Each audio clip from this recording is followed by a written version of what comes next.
அதாவது இந்த இந்தியாவை கூறு போட்டு விற்று சீரழித்து மக்கள் வந்து எக்கேடு கெட்டு போனாலும் பரவாயில்ல. பொதுவாக இதுதான் இருக்கு.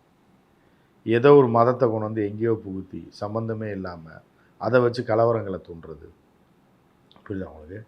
இப்படி வந்து அதுக்கப்புறம் வந்து அதிகாரத்தை இவனுக்கு வந்து ஆட்சி ஒரு ஒரு நாட்டில் வந்து ஒருத்தனுக்கு அதிகாரம் வழங்கப்படுதுன்னா அந்த நாட்டை எல்லாரும் ஆள முடியாது. சராசரி மனிதன் வந்து அவன் அவன் வந்து வாழ முடியும். ஆனால் ஆள முடியாது. அதுக்காக ஒருத்தனை தேர்ந்தெடுக்கிறாங்க.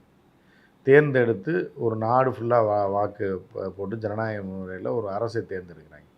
அது மத்திய அரசு வந்து வெளியுறவு கொள்கையை வகுத்து வெளிநாடுகளில் இருந்து இந்த நாட்டுக்கு பாதுகாப்பு, அப்புறம் அந்நிய செலாவணி இது பண்ணுறது, பிஸ்னஸை நடத்துறது, மக்களை வந்து வளமாக வச்சுருக்கிறதுக்காக தான் ஒரு மத்திய அரசு தேர்ந்தெடுக்காங்க. ஆனால் இவங்க வந்து என்ன பண்ணாங்கன்னா கொள்ளையடிப்பதற்காக நாம் தேர்வு செய்யப்பட்டிருக்கோம் அப்படின்னு சொல்லிட்டு அரசு இயந்திரங்களை பூரா அடியாட்களாக மாற்றி அவனோட ஆளாக மாற்றி அதை ஏவி விட்டு அவனுடைய எதிரிகளை அழித்து, அரசியல் எதிரிகளை அழித்து அந்த மாநிலங்களை கைப்பற்றி என்னென்னா அதில் கொள்ளையடித்து குளிர்காயணும்னு நினைக்கிறது தான் இப்போ இருக்கிற மத்திய அரசு. அது வந்து நீங்கள் அந்த அரசு நடந்து கொண்டிருக்கக்கூடிய விதத்தை பார்த்தாலே தெரியும்.